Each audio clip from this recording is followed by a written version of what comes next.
ever see something that no one else can see, don't try to ignore it, because sometimes it's not just there. Sometimes it's watching you back. It was a normal evening.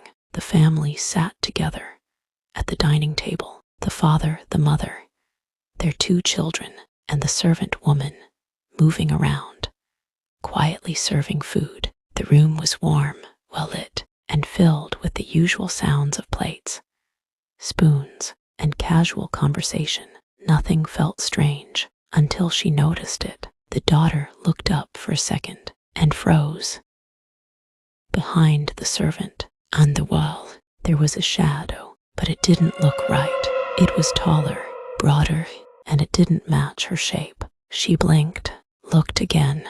The servant moved to the other side of the table, and the shadow moved too. But it wasn't just following. It was slightly delayed, as if it was deciding when to move. Her fingers tightened around her spoon. She kept staring. The servant leaned forward to serve food, and the shadow bent too. But this time, it bent further than she did. Her heart skipped. "Did you see that?" she asked suddenly. Everyone looked at her. "See what?" her father said. She pointed toward the servant, the shadow behind her. They all turned. There was nothing unusual, just a normal shadow.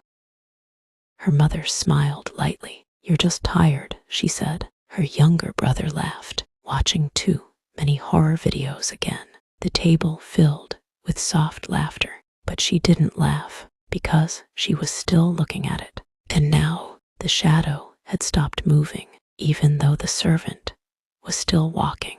Her breath caught. It was just standing there, watching. She quickly looked away. "No, I'm imagining it," she whispered to herself. She forced herself to eat, tried not to look again, tried to ignore it.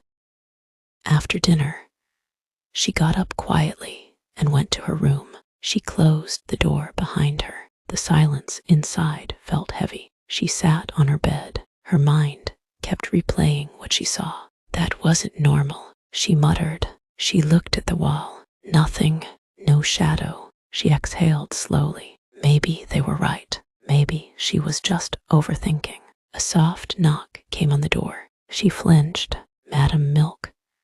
The servant's voice came from outside. She relaxed a little. "Come in," she said. The door opened. The servant walked in slowly, holding a glass of milk, and for a moment, everything felt normal again, until she looked at the wall. Her heart dropped. The shadow was there again, behind the servant, but this time it was closer, much closer, and clearer. It didn't look like a shadow anymore. It looked like a person, standing right behind her. She froze. Her eyes locked onto it. The servant walked toward the table. The shadow followed, but its head was slightly tilted, as if it was looking at her, not at the servant, at her. Her hands started shaking. "Can you see that?" she whispered. The servant didn't respond. She just placed the glass on the table, turned around, and walked out of the room. The door closed. Silence. Her breathing grew louder. She slowly looked back at the wall. The shadow was still there, but now there was no one in front of it, no one casting it. Her heart started racing. "No."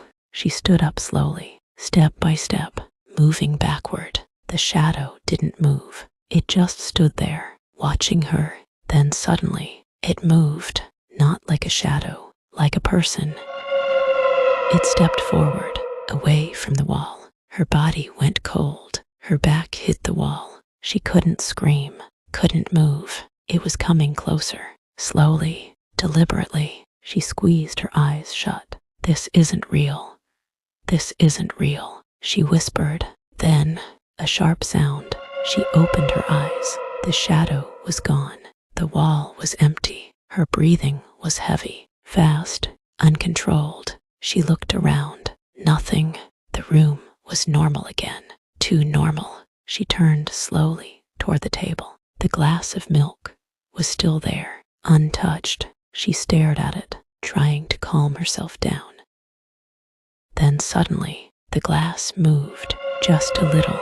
She froze. It slid slightly across the table. Her heart stopped. Then slowly, it lifted into the air. Her hands trembled. "No," she whispered.